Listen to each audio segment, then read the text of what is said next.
When somebody asks about tissue, then we give a very generalized definition that group of cells. Now here I have taken a group of cells. Few are plant cells, few are animal cells, and few are bacteria. Now if we put together all the cells in a particular place, this mixture, this group, this colony of different cells, can we consider them as tissue? This is a cell, this is another cell, and this is another cell. Now these three cells are looking similar, right? So they are similar in structure and similar in function. Now I am putting them together. I am putting them together as a unit. Now here I will throw it. I will throw this structure. Now after throwing, you can see that this structure got shattered. This structure got shattered. Why it is that? Why it's so? Because there is no permanent attachment between the structure and gum on it, and I am attaching this on it, on the surface. Okay, this gum is acting as a cementing material.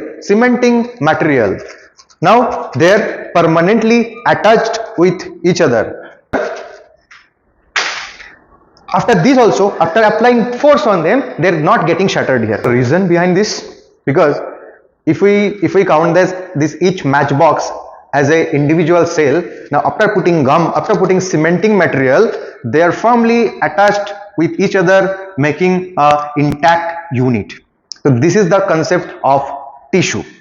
To qualify the definition of tissue, we need to prove some points. First point, already people are knowing group of cells.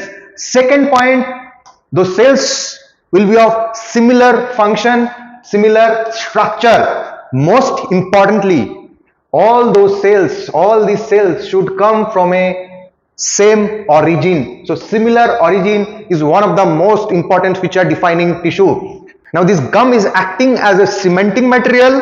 So in case of cell, we call this as intercellular matrix. Means this intercellular matrix will help this colony, this togetherness of cell to stick together forever, to make a successful tissue orientation, tissue organization.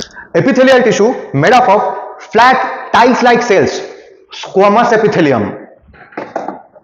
Epithelial tissue made up of elongated cells with basal nucleus, columnar epithelium, column or pillar-like structure.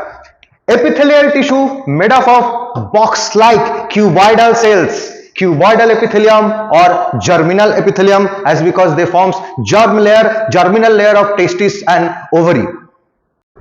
Now with the movement of these dancing cilia,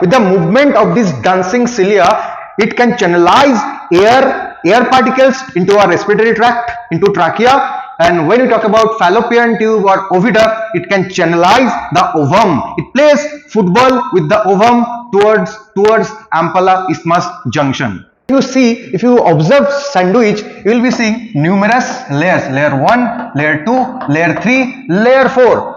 Whenever we will be observing epithelial tissue, when it comes to complex epithelium, that layer-wise arrangement, the layer-wise arrangement in Latin language is called stratification. So the layer-wise multi-layered epithelial tissue is called stratified epithelium. Now your thought is been enlightened.